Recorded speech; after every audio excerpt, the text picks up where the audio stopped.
My guest tonight is Professor Mark Anthony Akumbom. He is a civil society actor, and we'll be discussing on reassessing the outcome of the major national dialogue that took place in the month of September 2019, precisely September 30th. Good evening, Professor. It's a pleasure having you on Talking Point tonight. You see, most people have this opinion that the so-called national dialogue that took place in September 2019, which, like you mentioned, is 5 years old today, actually was, I want to use the word, a scam. A scam in the sense that it was a well-decorated package, but with little content.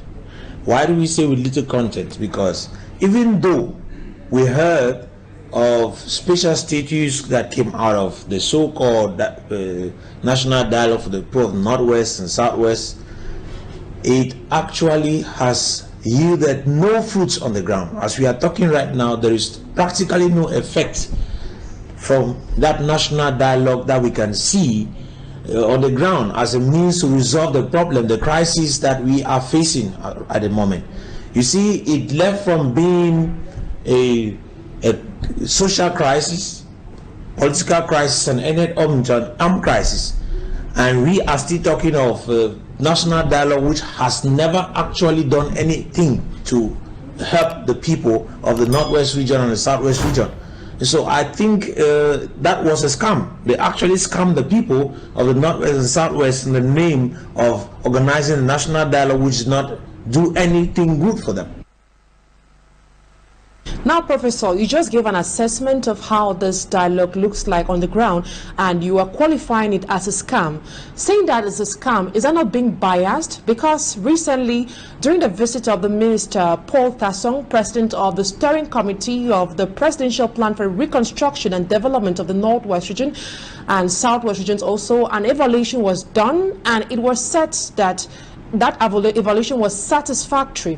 He claims roads have been constructed, or roads have been tarred, bridges have been constructed, boreholes have been dug, with some schools renovated. With all these that we have seen, are you not convinced that the efforts are being made to help develop the war-torn areas? That should be an insult to claim that boreholes are being dug, schools are being renovated. Those are things that we didn't need the government to do them when things were okay in the Northwest and the Southwest region.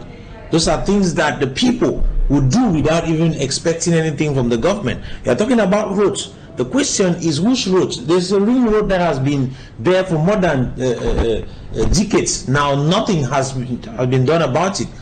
You're talking about the reparation of which roads. So I think whatsoever the government is doing or playing as a card is just a means to keep on whining. You see, it's like it's a means to kill time. And it's unfortunate that while they are killing time, people are dying every day. It is unfortunate that while they are killing time, not wanting to resolve the real problem, not wanting to talk about the real problem, doing window dressings, people get to die. People are dying every day, and I am surprised that government officials who come up claim that they have done this and that and it's successful. Where is the success on the ground? So you see, we should be talking about results on the ground, things that people can feel and touch, the effects on the lives of the people, not what people think in their heads, not what their papers have said. So as long as I'm concerned, the national dialogue, grand national dialogue as it was called, still remains a scam. Now let's look at something concrete on the ground. What are your thoughts on the role played by the Public Independent Conciliator and the House of Chiefs?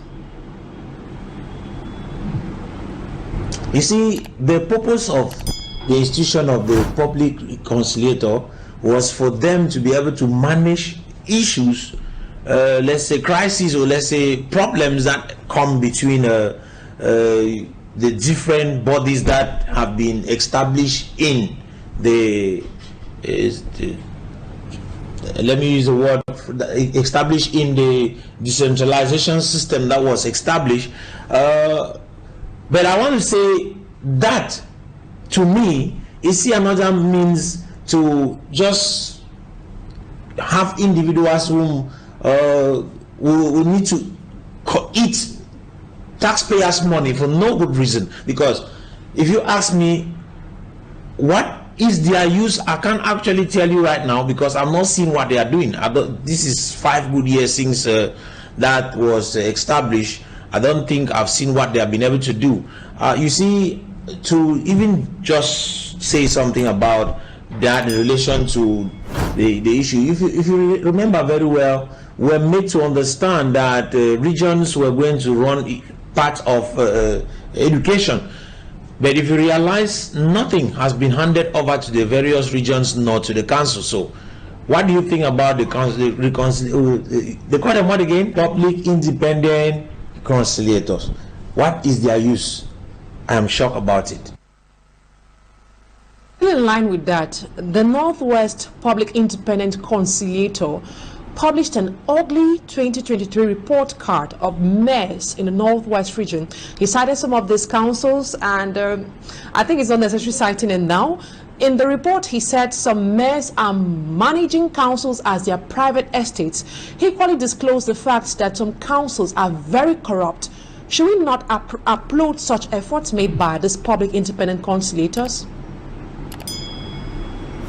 Well, it is not a bad thing to deny or maybe to stand against corruption. Every Cameroonian should be ready to fight against corruption.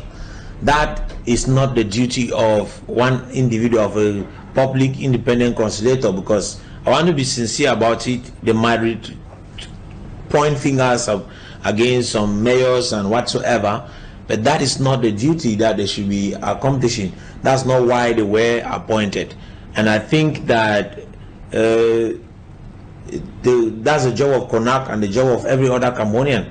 So their issue is to be able to reconcile, create peace, solve problems among councils, among municipal councillors and the various bodies that are established in those regions. So if they are there right now, their focus is just on corruption, then I don't think that that's what they should be doing, and I will still tell you, I don't see their use then.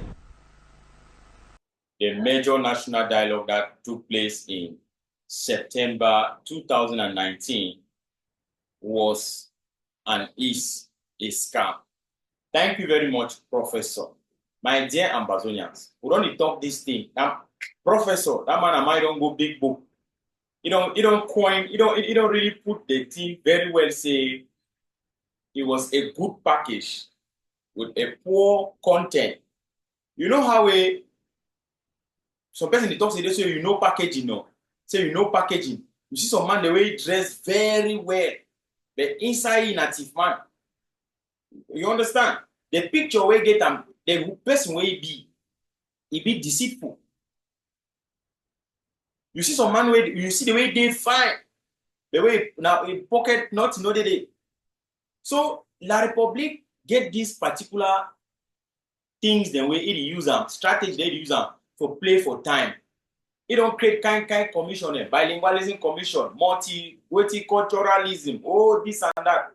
My dear brother, all these things they are scam. Would you tell when I say, whether I wanna go up and down, whether La Republique run go north, go east, go west, go south, come back, they go come for that table, come talk how they want go, and they go. We will take our land whole hard.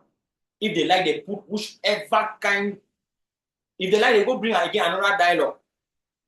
They go make, they say that national dialogue, they go call Party Asanga there. Party Asanga Moja there. They be go dialogue Moja there no. Who's Moja there today? My dear brother, my dear sister, ladies and gentlemen, fellow Ambazonians, we dey on the right track. No shake, no day. I'm bagging for whole and tight. Oh yeah, and last bus stop. Right now, the comment section. I'm bana hoha. If they like, they create whichever dialogue, whichever committee then. If me they begin create they create and have a chop their budget now. For they appoint people then. They chop money, reconstruction, multiculturalism, bilingualism, this and that. Would they na boya bila our last bus stop? Shake, you know they. I'm bana hoha.